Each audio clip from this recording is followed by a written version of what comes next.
রমেন কাম শেষ করে সকাল সকাল তার বাড়িতে যাচ্ছিল জঙ্গলের রাস্তা দিয়ে। তখনই সে ভয়াবহ একটা আওয়াজ পায়। আরে কে কে সামনে আমার এমন করতেছিস? আরে কে জঙ্গলে? বেরে আয়, কে বলতেছিস? কে আসিস? তে বলে রমেন দৌড়ে পালাতে লাগলো। সে দৌড়াতে দৌড়াতে তার বন্ধুর সাথে দেখা পেলো, আর তখনই সে হাঁপাতে লাগলো। আর বন্ধু বলল, কিরে তুই এত দৌড়াচ্ছিস কে, আর এত হাঁপাচ্ছিস কে? কি হয়েছে তোর? হ্যাঁ, এমন করছিস কেন তুই? আমি জঙ্গল দিয়ে আসার টাইমে কিরকম একটা ডাইনির আওয়াজ পেলাম, আর সেই ঘটনা নিয়ে রমেশ আর সোমেশ আলোচনা করতে লাগলো। তখনই রমেশ বলে, কিরে বন্ধু, শুনেছি রমেশ নাকি জঙ্গল দিয়ে আসার টাইমে কিরকম একটা ডাইনির আওয়াজ পেয়েছে, শুনছিস এটা তুই? তখনই দেখা যায় ডাইনি উড়ে আসতে লাগলো। ওই দেখ বন্ধু, ডাইনি, পালা পালা পালা বন্ধু পালা, ওই দেখ এসে ডাইনি, পালা।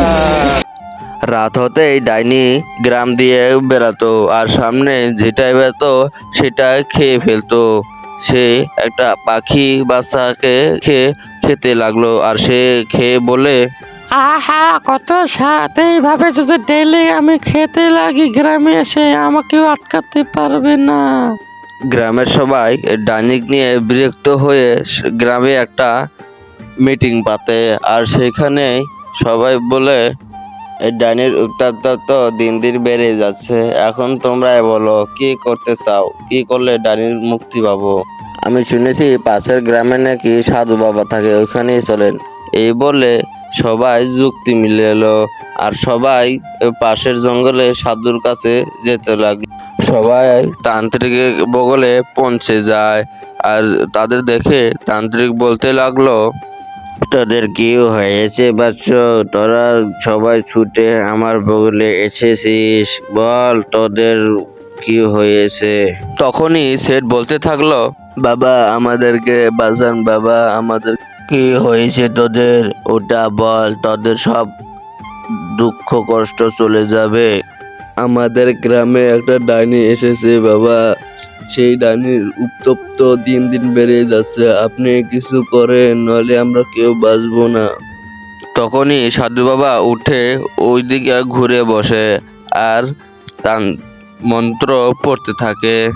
আর তখনই ডাইনি এসে হাজির হয়, আর ডাইনি বলতে লাগে, বল তান্ত্রিক, তুই আমাকে কিসের জন্য ডেকেছিস? জলদি বল। তুই বলে এই গ্রামে এসে হয় হুল্লোড় লাগাচ্ছিস, তুই এই গ্রাম থেকে চলে যা, নইলে তোর পরিণাম ভালো হবে না। আমি এই গ্রাম থেকে কখনো চলে যাব না। এই গ্রামের মানুষকে আমি সবাইকে খেয়ে যাব। তোকে আমি ভালোই ভালো বলতাছি, এই গ্রাম থেকে তুই চলে যা, নইলে তোর পরিণাম খারাপ হবে। তুই তান্ত্রিক কি করবি কর, আমি এই গ্রাম থেকে যাব না, কখনো যাব না এই গ্রাম থেকে। তখনই তান্ত্রিক নাচতে নাচতে মন্ত্র পড়তে থাকে, আর ডাইনি বলে, তান্ত্রিক আমাকে ছেড়ে দে, আমি যাব, চলে যাব, আমি আর এই গ্রামে আসবো না, তুই আমায় মাফ করে দে, আমি আর আসবো না, আমি চলে যাচ্ছি।